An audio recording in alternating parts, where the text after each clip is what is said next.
Yo soy un ama de casa, igual que todas las mujeres, bueno, parte de las mujeres, soy ama de casa, porque desafortunadamente tuve un niño con problemas, pero muy felizmente de ser madre. Mi niño nació con malformaciones en la boca. No puedo ratito. Y bueno, y ha tenido varias operaciones y debido a eso mi esposo cae preso. El día que le hacen el registro yo no me encontraba, estaba solo, no pude ver todo lo que pasó, por fortuna, porque me hubiese sentido muy mal. Pero cuando llego ya se lo llevaban, estaba la calle repleta de carros, estaba la calle llena de cámaras, arriba del techo llenos de cámaras, como si aquello fuera una película de Hollywood.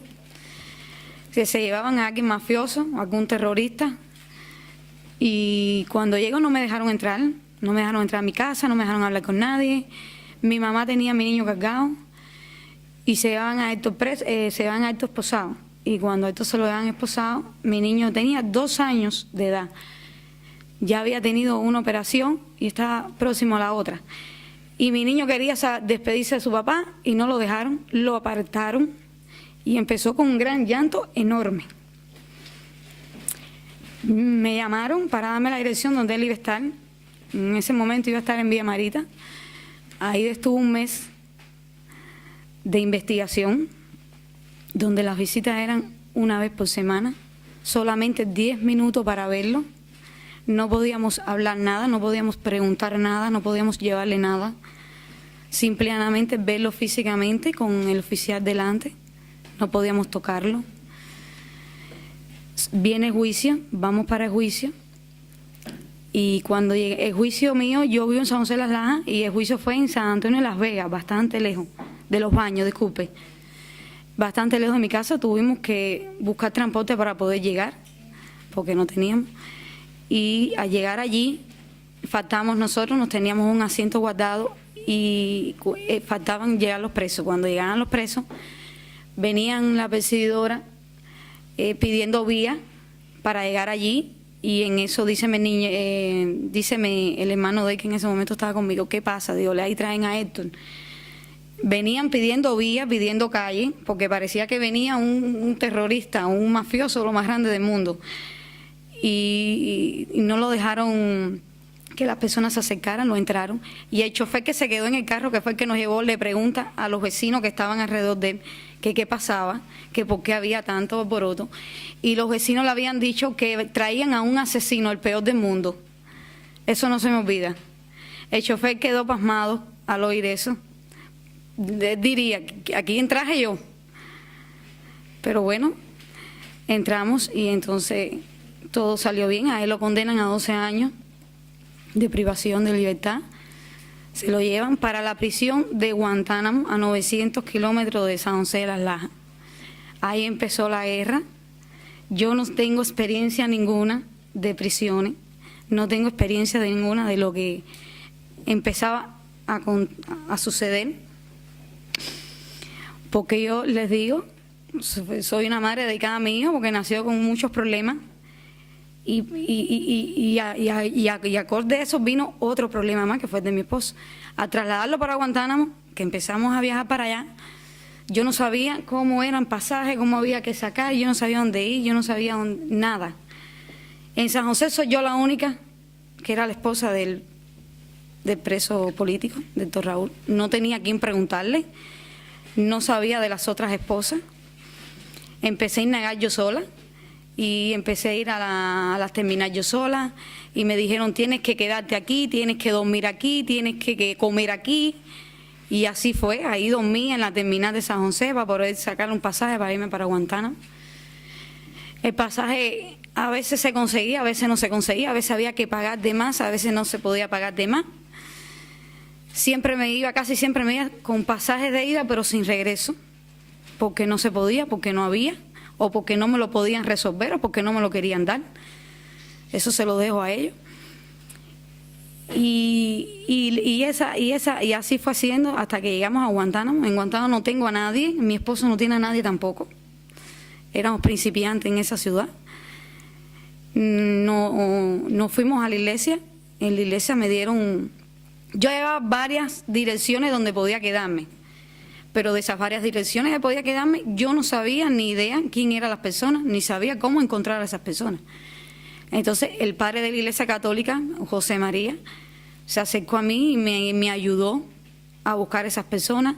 Me acogió una persona de esa, me dio su casa, me brindó su humilde casa, porque era humilde casa, que solamente tenían un fogón de mecha para cocinar, y yo tenía que esperar a que todas esas personas cocinaran, comieran, para yo empezar la comida de mi esposo, sin descansar del viaje. Yo tenía que salir 2 días antes para poder llegar a tiempo. Sin descansar tenía que seguir luchando ahí para poder hacer la comida. Me levantaba a las 4 de la mañana, preparaba los alimentos, me iba para la prisión y ahí me daban mi visita. La prisión queda lejos de la carretera, adentro, ¿verdad, Elsa? Queda lejos y había que caminarla, con los bultos, con el niño, con las cosas, con todo. Entonces todo fue bien. Ahora, la segunda experiencia fue más mala, que fue, me tuve que ir una semana antes porque me cayó pabellón y visita. Tuve que estar 2 semanas en Guantánamo.